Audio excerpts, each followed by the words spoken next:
বৈষম্য বিরোধী ছাত্র আন্দোলন প্ল্যাটফর্ম থেকে মার্চ টু ঢাকা শীর্ষক নতুন কর্মসূচি ঘোষণা করা হলো।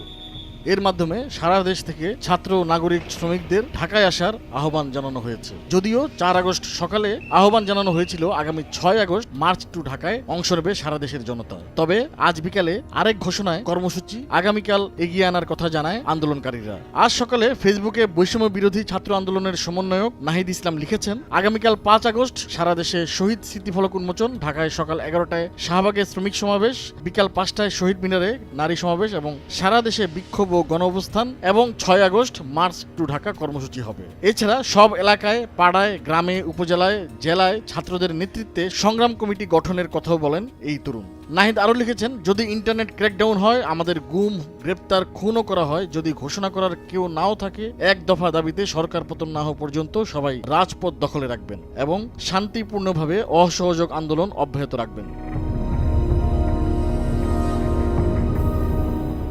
এদিকে কোটা সংস্কার আন্দোলনকে ঘিরে ঢাকাসহ সারা দেশে সংঘর্ষ ছড়িয়ে পড়ায় আগামী 3 দিন অর্থাৎ 5, 6 ও 7 আগস্ট সরকার এক নির্বাহী আদেশে সাধারণ ছুটি ঘোষণা করেছে। বাংলাদেশ ব্যাংকের মুখপাত্র ও নির্বাহী পরিচালক মোহাম্মদ মেজবাউল হক বাংলা ট্রিবিউনকে জানান, সাধারণ ছুটিতে ব্যাংক ও আর্থিক প্রতিষ্ঠান বন্ধ থাকবে।